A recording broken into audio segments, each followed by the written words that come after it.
Cold concrete presses against my skin. My eyelids feel heavy, glued shut by sweat, dust, and dried tears.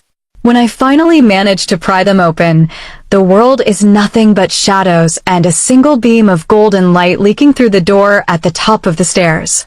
The chain around my ankle clinks when I move. It bites into my skin, raw from days, or weeks, or months. I've stopped counting. Time doesn't exist down here. Only hunger. Only fear. Only the sound of my own heartbeat echoing in the dark. How did I get here? The hospital parking lot. November wind cutting through my scrubs. I'd just finished a 16-hour shift. My legs were shaking. My head pounding. I fumbled for my keys near my car. Then, nothing. A sharp sting in my neck. Darkness swallowing everything. That was months ago. At least I think it was months. Down here, time loses all meaning. The masked man who brings food never speaks. He slides a tray across the floor, watches me from the doorway like I'm an animal in a cage, then leaves. Sometimes he comes twice in what feels like a day. Sometimes not at all. Those stretches leave my stomach cramping, my vision swimming, my throat burning with thirst. I tried screaming in the beginning. Screamed until my voice shattered. But no one came. No one ever comes. Tonight feels different. Voices above. Not the usual creaking footsteps. Multiple people. Shouting. Something crashes upstairs. Glass shatters. My heart slams against my ribs as I press myself into the corner, trying to make myself invisible. The chain scrapes across concrete, that horrible metal-on-stone sound I've grown to hate. Then the door at the top of the stairs explodes inward. With splinters. Heavy boots thunder down the steps. Bright white light floods the basement, so intense I have to shield my eyes with my arm. Jesus Christ. The voice is male. Deep. Controlled rage barely contained beneath those two words. I can't see him yet. Just his silhouette against the blinding light. Tall. Broad shoulders. He doesn't move for several seconds. Just stands there, frozen, staring down at me. Get bolt cutters. Now. He barks the order to someone I can't see. And get Dr. Costa on the phone. I need him at my house in 15 minutes. I don't care what he's doing. The light shifts as he moves closer. My eyes adjust enough to see him properly. Dark hair, damp from rain. An expensive suit that clings to his frame, soaked through. His face is angular, sharp jawline shadowed by stubble. But what catches me are his eyes. Dark brown, nearly black in this light. And burning with a fury that makes me press harder into the wall.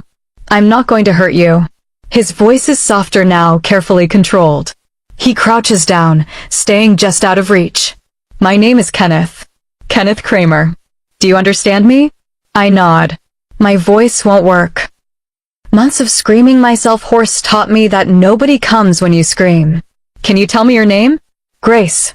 The word comes out as a croak, barely recognizable. Grace Gross. Something flickers across his face. Not recognition. Something darker.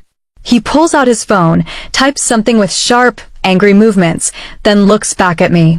You're a nurse. You work at Chicago General. It's not a question. But I nod anyway. How does he know that? Another man appears at the bottom of the stairs, carrying large metal cutters.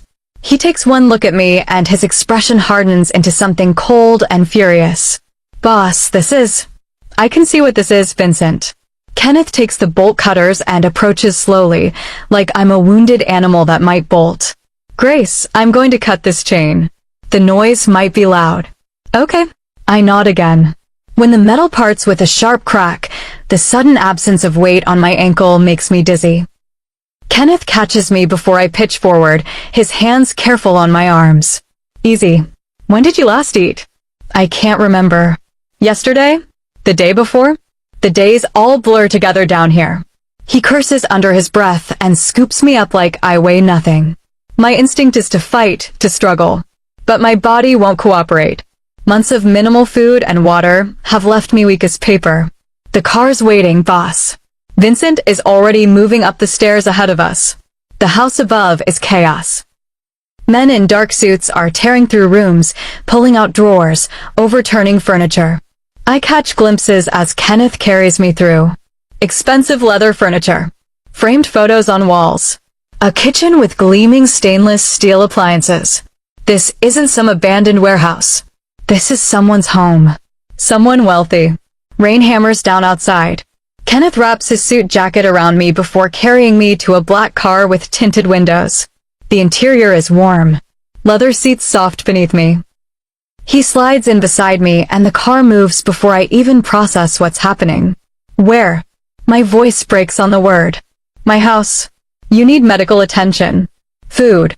Rest. He's looking at his phone, jaw tight with controlled fury.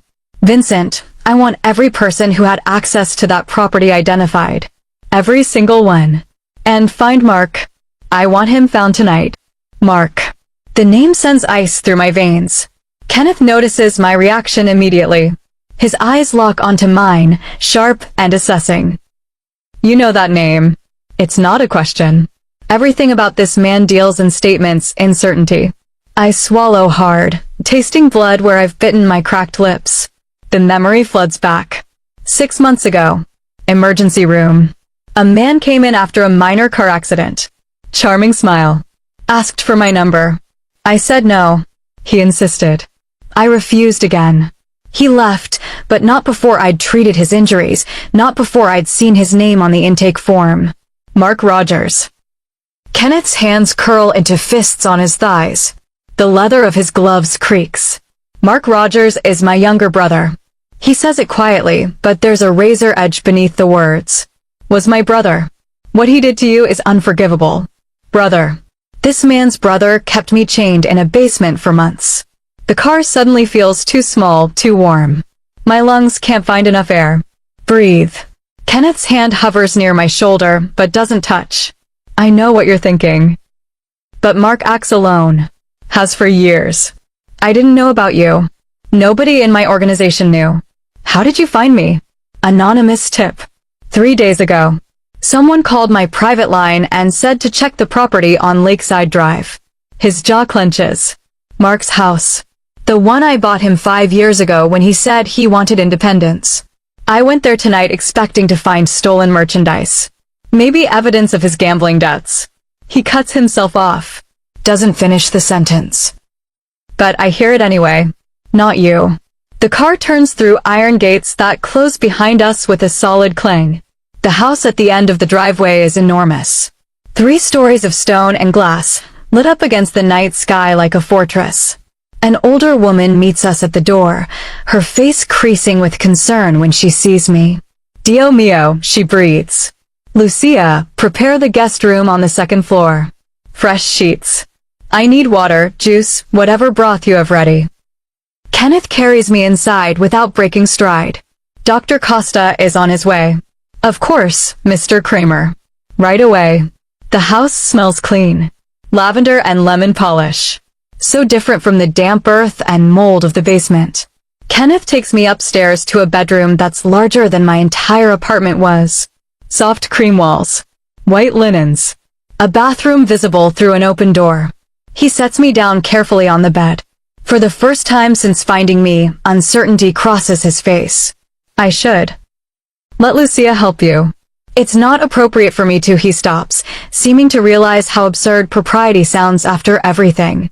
I'll be right outside. Dr. Costa will be here soon. Wait. The word surprises us both. Why are you helping me? Kenneth looks at me for a long moment. Something shifts in his expression. Guilt. Anger. Something deeper I can't identify. Because my brother is a monster. And because when I saw you down there. He pauses. Because I should have known. I should have stopped him years ago. He moves toward the door. Get some rest, Grace. You're safe now. The door closes softly behind him. I sit on the edge of the bed, still wrapped in his jacket that smells like expensive cologne and rain, and try to process what just happened. 3 months in hell. Rescued by the brother of my captor. A man who clearly moves in the same dark world as Mark, but is treating me with more care than anyone showed me in the hospital where I used to work. Is this rescue? Or just another kind of cage? 6 months ago, I was someone else. Grace Gross, RN, 28 years old, 5 years out of nursing school, 3 years at Chicago General.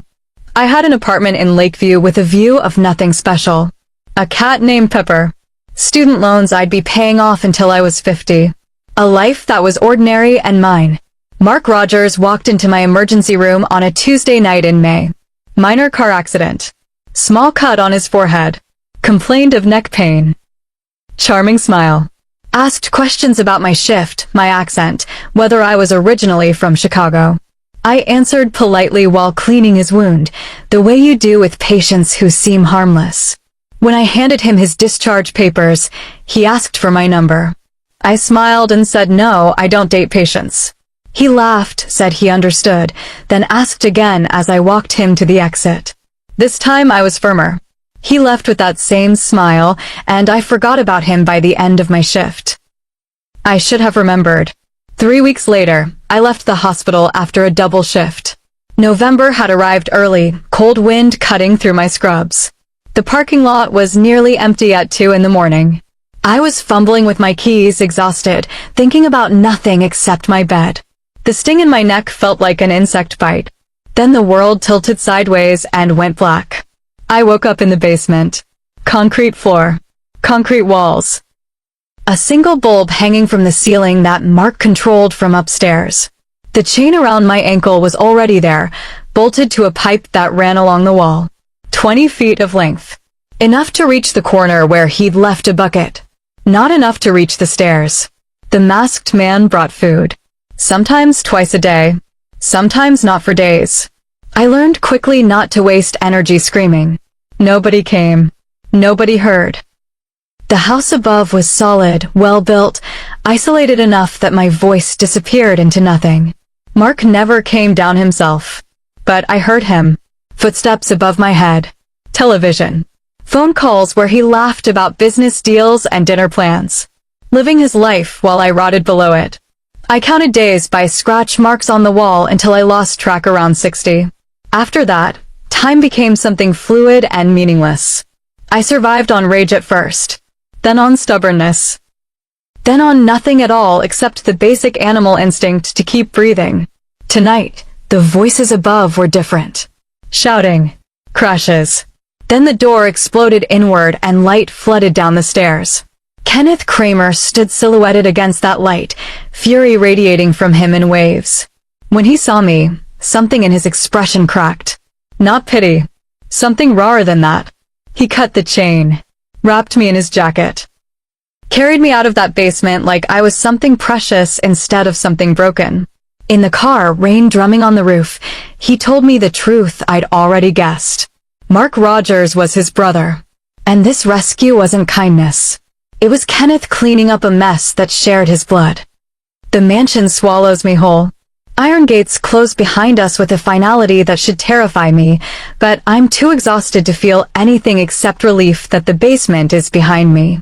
Lucia, the older woman who met us at the door, has hands that are gentle when she helps me upstairs. She doesn't ask questions. Doesn't stare at the wound around my ankle or the way my bones press against skin like I'm something fragile that might shatter. Just guides me with maternal efficiency to a bathroom attached to a bedroom larger than my entire apartment was. The shower is the first kindness. Lucia stays close, but gives me privacy, her presence a comfort rather than an intrusion. The water runs gray at first, then brown, carrying away months of captivity in swirls down the drain.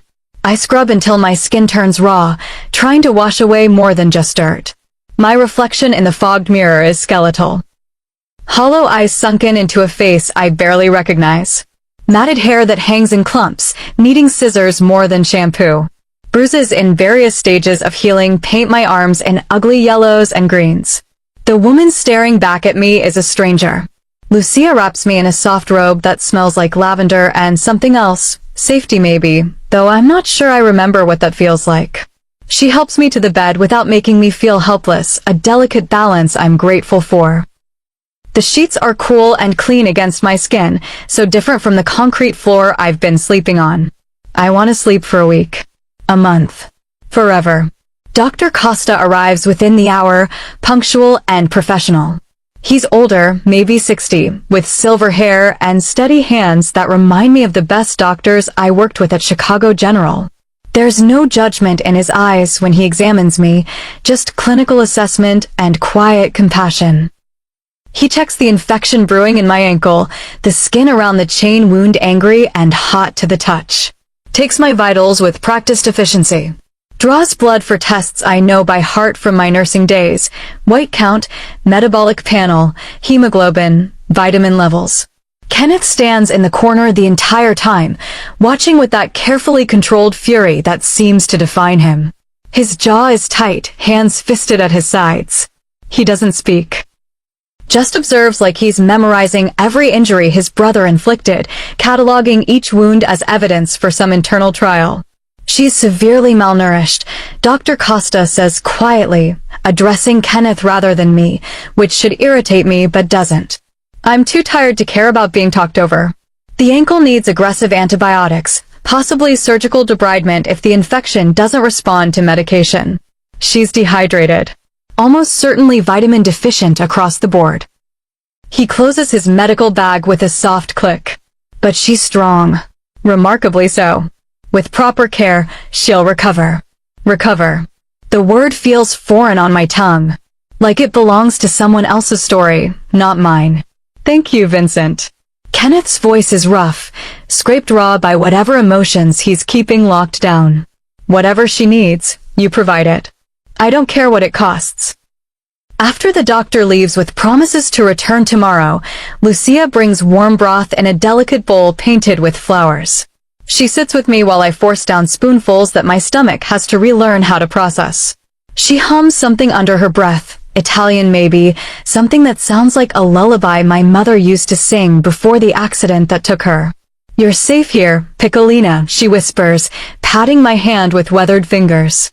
Mr. Kramer, he is a good man. He will protect you.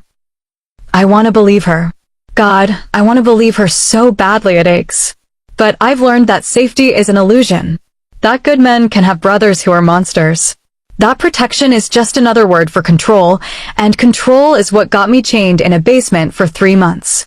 Kenneth doesn't come back that night. I hear his voice sometimes, down the hall or on a lower floor.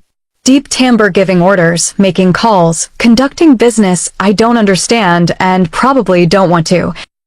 But he keeps his distance, and I'm grateful for it. I need space to breathe, to remember how to exist without a chain around my ankle. I sleep fitfully, waking every few hours convinced I'm back in the basement. The sheets tangle around my legs and for a moment they feel like metal biting into skin. The 4th time I wake screaming, tangled and gasping, I hear footsteps in the hallway. Quick. Purposeful. Kenneth appears in the doorway, backlit by the hall light.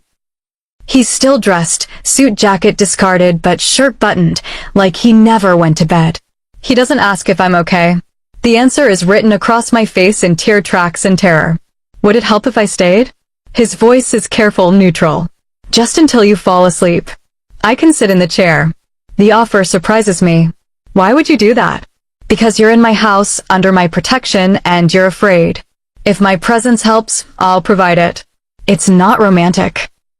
Not kind in the soft, gentle way people usually mean. Just pragmatic. Transactional. A problem identified and a solution offered. And somehow that makes it easier to accept than false comfort or empty promises. Okay. He pulls the armchair from the corner to a spot near the window where he can see both the door and me. Sits down, long legs stretched out in front of him, arms crossed over his chest. Doesn't speak. Doesn't try to soothe me with words that would feel hollow.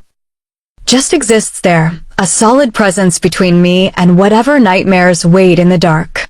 I fall asleep to the sound of his breathing, steady and even. When I wake at dawn with sunlight streaming through windows I didn't know existed, he's gone. The chair sits empty, but somehow I feel less alone than I have in months. The days blur together, but in a different way than the basement. Here, time is marked by Dr. Costa's visits, by Lucia's meals arriving on schedule, by the slow return of strength to limbs that forgot what it meant to move freely. A week passes. Then 2. The infection in my ankle retreats under the assault of antibiotics. The hollows in my cheeks begin to fill. My body remembers how to be human again. Kenneth becomes a ghost in his own house. I see him sometimes in passing. a shadow moving through the hallway outside my room. His voice drifting up from the study downstairs, always tense, always controlled. Once, I catch him standing in the doorway watching me eat breakfast with Lucia, but he disappears before I can acknowledge him. He never comes close. Never asks how I'm feeling. Never repeats that first night when he sat in the chair until I fell asleep. The distance should be a relief. Instead, it feels like abandonment, which is ridiculous. I barely know this man. He saved me from his brother's basement. He owes me nothing beyond the medical care he's already providing. But something about his absence scrapes against the raw parts of me that haven't healed yet. Lucia notices. She always notices. Mr. Kramer, he blames himself. She tells me one afternoon while folding laundry in my room. He thinks if he was a better brother, a better man, Mark would not have become what he is. That's not how it works. The words come automatically, nurse training overriding everything else. You can't fix someone who doesn't want to be fixed. You tell him that, Piccolina. Maybe he listens to you. But Kenneth doesn't give me the chance. He's always gone before I gather the courage to seek him out. Always busy with business I don't understand, hunting a brother who's vanished into whatever dark holes men like Mark disappear into. The nightmares continue. Some nights I wake gasping, convinced the chain is back around my ankle. Other nights I dream of the masked man's footsteps on the stairs, the scrape of the food tray across concrete, the sound of Mark's laughter filtering down from above. Those nights are the worst, because they're just memories playing on loop. Kenneth comes on the bad nights. I don't know how he knows, whether he can hear me from wherever he is in this massive house or if he's been listening for it. But when I wake screaming, he appears. Never asks permission anymore. Just pulls the chair to its spot by the window and settles in like a sentinel. We don't talk during these vigils. Words would require explanations neither of us is ready to give. He sits. I lie in bed with my heart slowly remembering how to beat normally. Sometimes I fall back asleep quickly. Sometimes it takes hours. He never leaves until I do. On the 12th night, I break the silence. You don't have to keep doing this. I know. His voice is quiet in the darkness. Do you want me to stop? I should say yes. Should reclaim my independence, prove I can survive the nights alone. But the truth sits heavy in my chest. No. Something shifts in the air between us. Not quite trust. Not quite understanding. But the beginning of something that might become both given enough time. Then I'll stay, he says simply. And he does. Night after night. Sitting in that chair while I fight my demons in sleep. Never touching. Never pushing. Just existing in the space between protection and presence, guilt and something that might eventually look like forgiveness. It's not friendship. It's not romance. It's survival wearing a different face, and for now, that's enough for both of us. 3 weeks into my stay at Kenneth's mansion, I start going stir-crazy. The bedroom feels less like a sanctuary and more like a gilded cage. My body is stronger now, the infection fully cleared, weight returning to my frame. Dr. Costa reduced his visits to twice a week, declaring me on the mend. But healing physically doesn't mean I know what to do with myself. Lucia finds me in the kitchen one morning, staring at the coffee maker like it holds the secrets of the universe. You are restless, Piccolina. I need to do something. Anything. The words tumble out. I can't just sit in that room anymore. I'll lose my mind. She considers this, then nods. You help me today. I teach you to make proper Italian food. Your American cooking, it is tragedy. It's not what I expected, but it's something. We spend the morning in the kitchen, Lucia's domain, and I lose myself in the simple act of chopping vegetables, stirring sauce, learning the difference between good pasta and great pasta. My hands remember the precision of nursing, translating it into cooking. It feels good to be useful again. One of Kenneth's guards, Marcus, comes in nursing a wrapped hand. Lucia, you got any? He stops when he sees me. Sorry, didn't mean to interrupt. What happened? The question is automatic, nurse instincts kicking in before I can stop them. Just a cut. Caught it on some metal in the garage. Nothing serious. Let me see. I'm already moving toward him, taking his hand before he can protest. The wrapping is sloppy, already seeping blood through the gauze. This needs to be cleaned properly. You have a first aid kit. Lucia produces one from under the sink. I work methodically, unwrapping the injury, cleaning it with antiseptic, examining the depth. You need stitches. This is too deep for butterfly closures. Dr. Costa doesn't come until Thursday. I can do it. I'm a nurse. Was a nurse. I'm a nurse? The identity feels slippery. If you trust me. Marcus glances at Lucia, who nods encouragingly. Okay. My hands are steady as I thread the suture. Muscle memory takes over, years of training in emergency rooms guiding each movement. It feels like coming home to a part of myself I thought I'd lost in that basement. When I tie off the final knot, something tight in my chest loosens. Word spreads. Over the next few days, more guards find reasons to stop by the kitchen. A sprained ankle that needs wrapping. A persistent cough that needs evaluation. A blood pressure check for someone's worried wife. I treat them all, grateful for purpose, for the ability to help instead of just being helped. Kenneth finds me one evening in what I've started calling my makeshift clinic at the kitchen table, restocking the first aid kit. He leans against the doorframe, watching with an expression I can't quite read. You've been busy. I needed to be useful. I hope that's okay. It's more than okay. He moves closer, something shifting in his usual careful distance. Marcus told me what you did. Said you have the steadiest hands he's ever seen. It's just nursing. It's what I know. It's more than that. His voice is quiet. You've been through hell, and you're using what you know to help others. That's not just nursing. That's strength. The compliment catches me off guard. Kenneth doesn't do empty praise. Thank you for letting me. For not keeping me locked away like some fragile thing that might break. You're not fragile, Grace. His eyes meet mine, and for the first time since that night in the basement, I see past the guilt and fury to something gentler underneath. You're one of the strongest people I've ever met. Something warm unfurls in my chest. Not attraction, exactly. Not yet, but recognition. The sense that maybe Kenneth Kramer sees me as I actually am, not as the victim his brother tried to create. Stay for coffee? The offer surprises us both. He hesitates, then pulls out a chair. Yeah, I can do that. We sit across from each other at the kitchen table, two damaged people learning how to exist in the same space without walls between us. It's not much, but it's a beginning. Before we continue with Grace and Kenneth's story, I need to ask for your help. If you're enjoying this journey, please hit that subscribe button and turn on notifications so you never miss what happens next. Your likes and comments truly make a difference. They help us know you're invested in Grace's story, and they help other readers find this content too. Drop a comment below telling us what you think of Kenneth so far. Is he genuinely trying to protect Grace, or is this just another form of control? Your thoughts fuel our creativity and help us bring you more emotional, dramatic stories.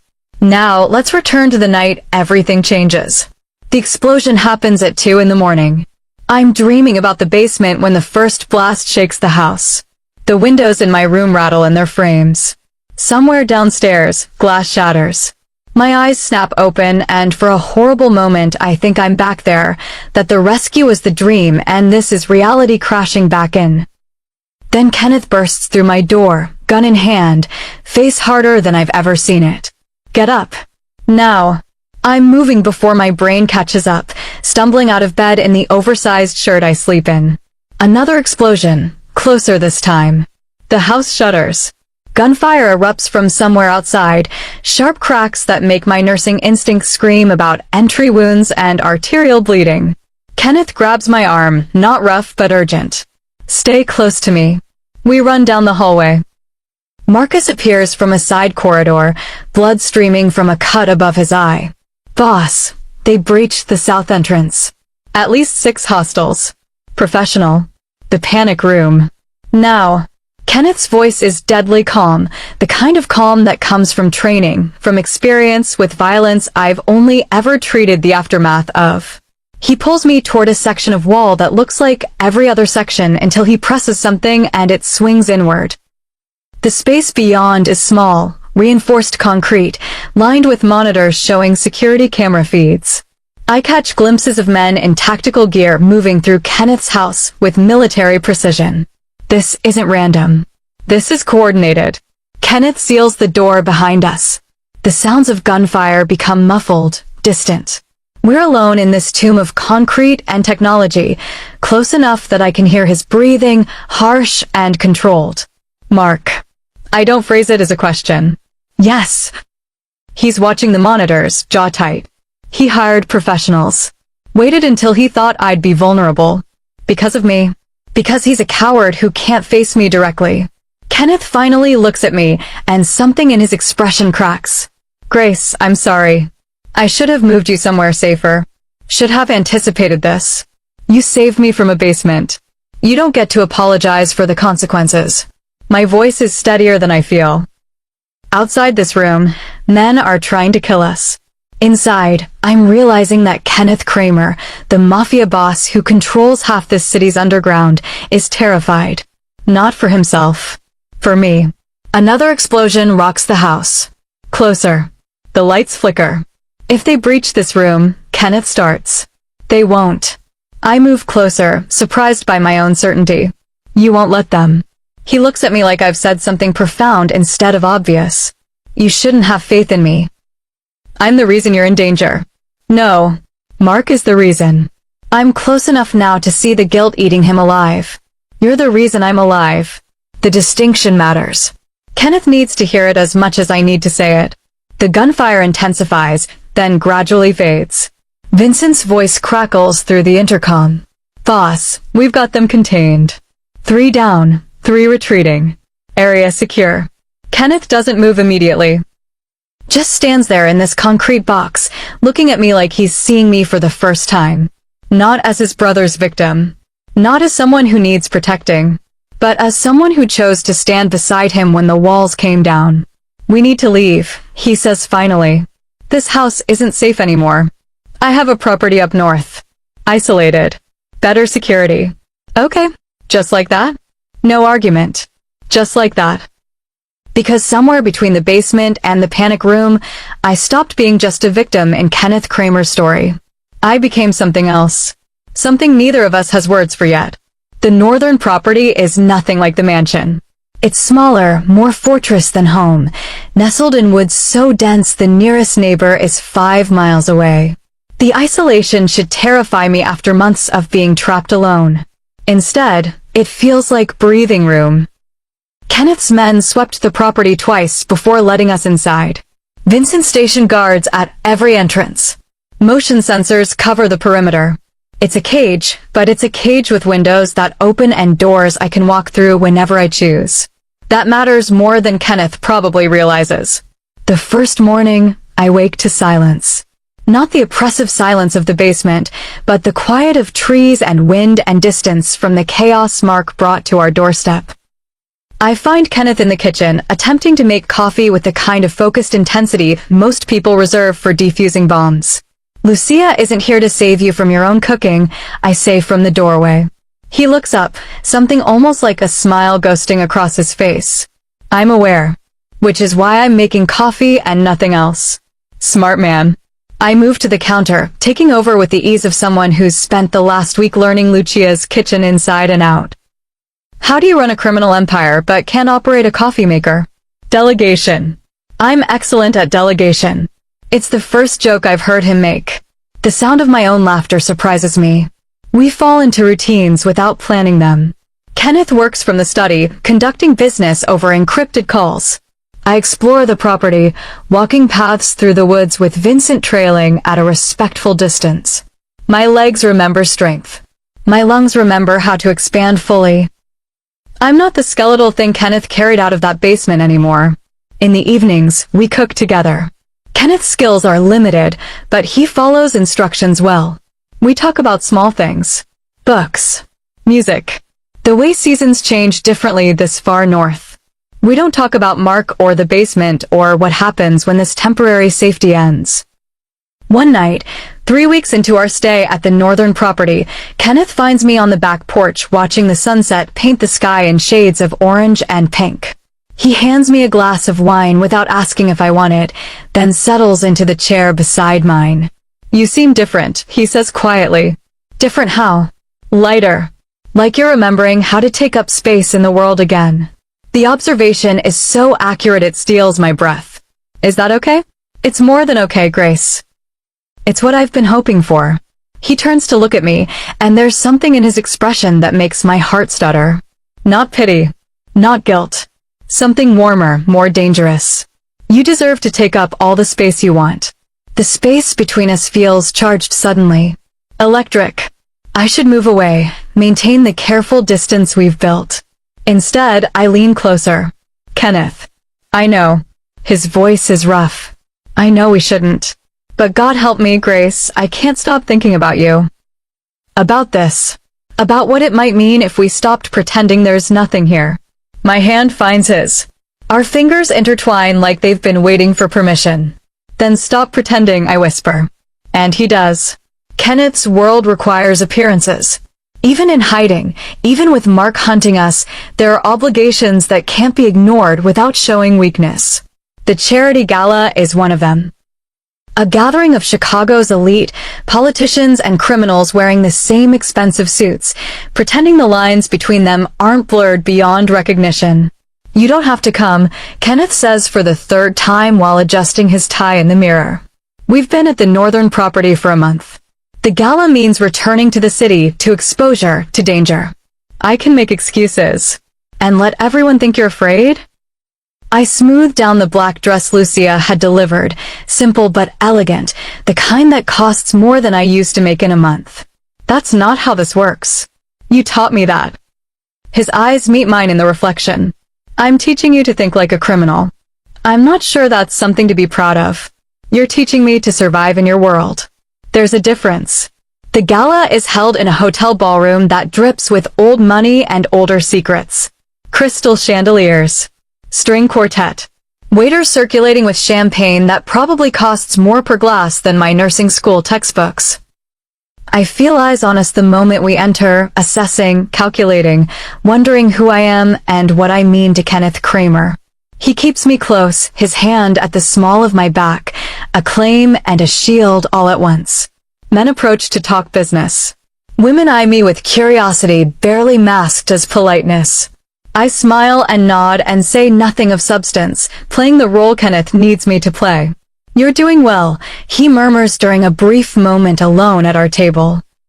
Better than most people do their first time in the Shark Tank. I survived 3 months in your brother's basement. This is just predators in better clothing. Something dark flashes in his eyes. Guilt. Anger. Something else I'm learning to recognize as desire poorly contained. A man approaches, older, silver-haired, carrying himself with the kind of authority that comes from decades of power. Kenneth. I heard you had a guest. Aren't you going to introduce us? Kenneth's hand tightens almost imperceptibly on my waist. Grace, this is Senator Morrison. Senator Grace Gross. My partner. Partner. Not girlfriend. Not companion. Partner. The word carries weight in this world, implies permanence, equality, protection. The senator's eyes sharpen with interest. Charming. I wasn't aware you were in the market for partnerships, Kenneth. I wasn't. Kenneth's voice could cut glass. Then circumstances changed. The senator moves on, but others circle. Each introduction is a test, a probe for weakness, an attempt to understand what I represent in Kenneth's carefully constructed empire. He deflects them all with the precision of someone who's played this game his entire life. In the bathroom, a woman in diamonds corners me at the mirror. You should know what you're getting into with Kenneth Kramer. Men like him don't love. They possess. Good thing I'm not looking to be loved then. Her laugh is sharp. Oh, darling. You already are. And so is he. That's what makes it dangerous. Back at the table, Kenneth's jaw is tight, tension radiating from him in waves. We're leaving.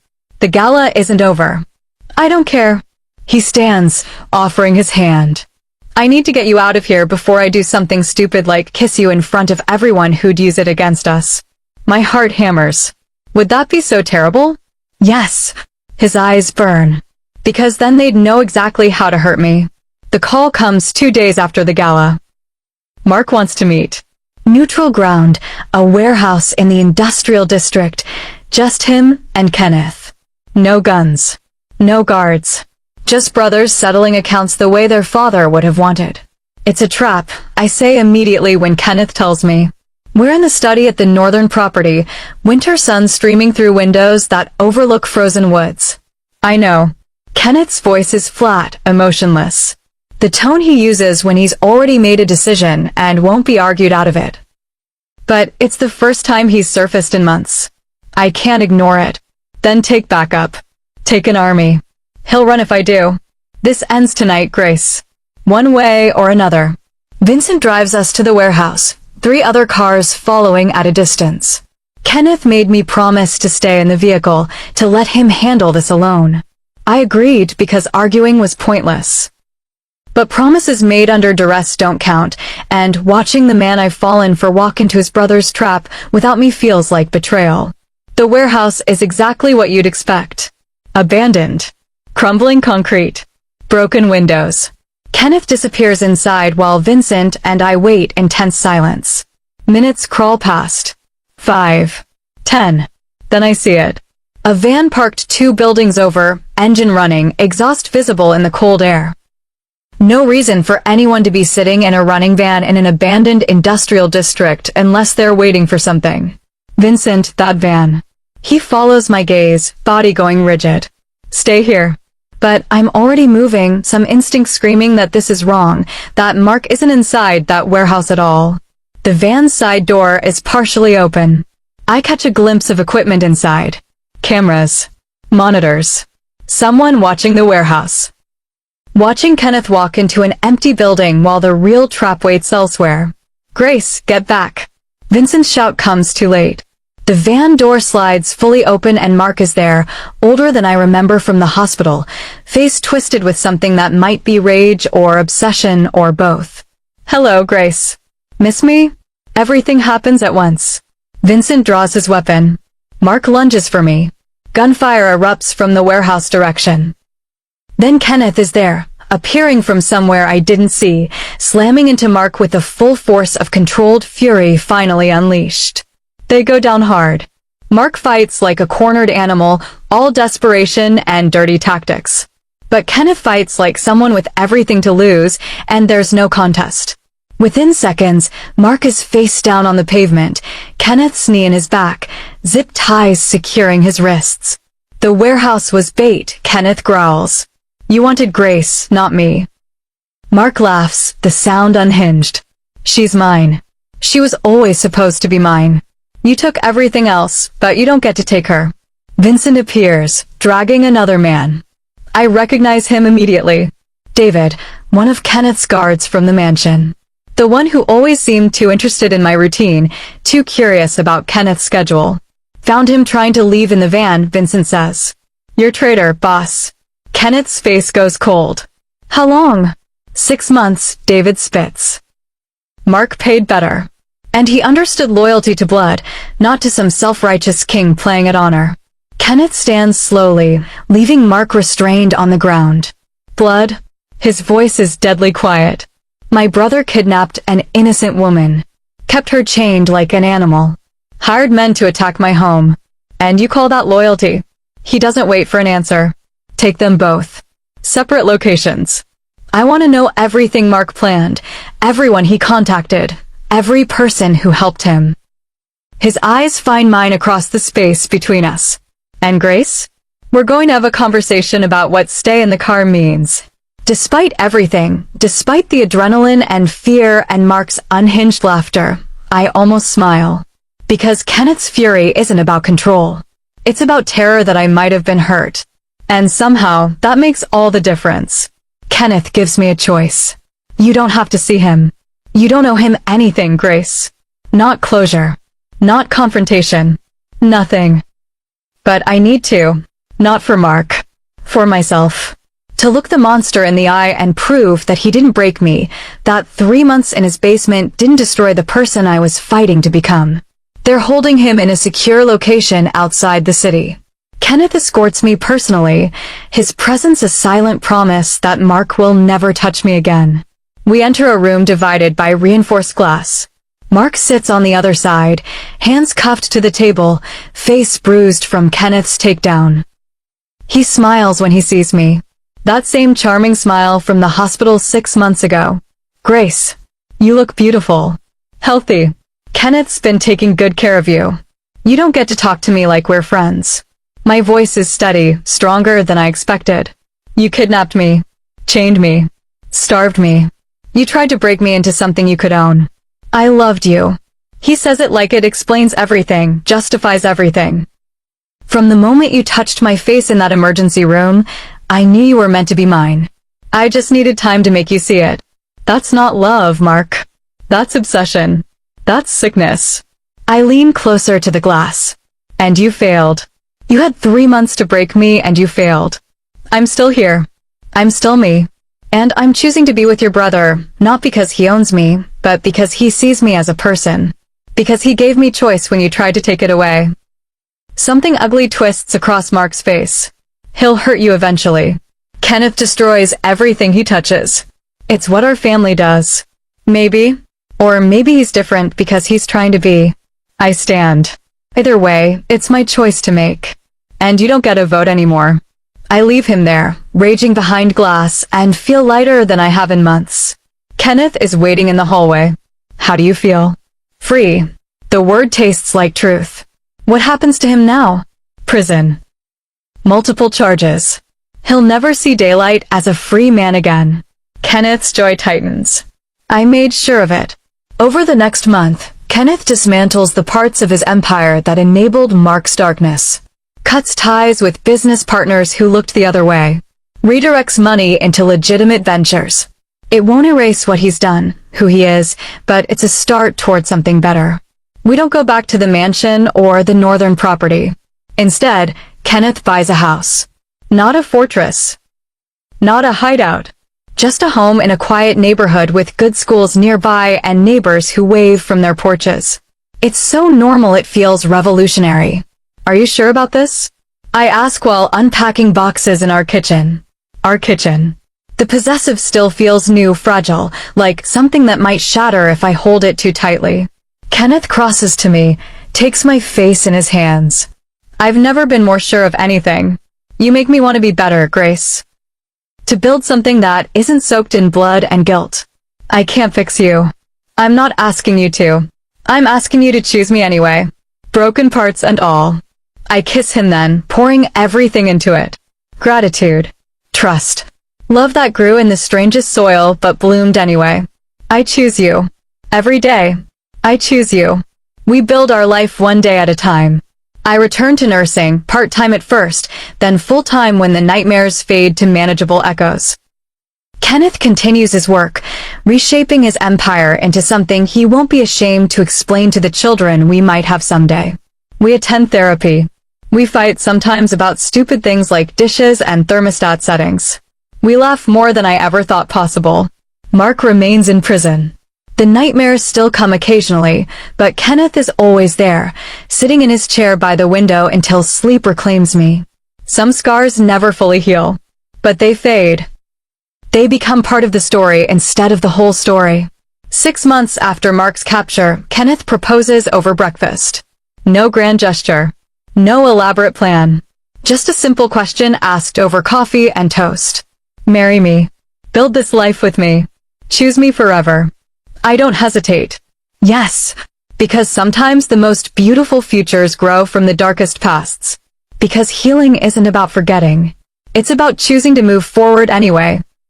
Because Kenneth Kramer found me chained in his brother's basement and gave me back my life. And I found a man buried under guilt and duty and showed him he was worth saving too. We saved each other.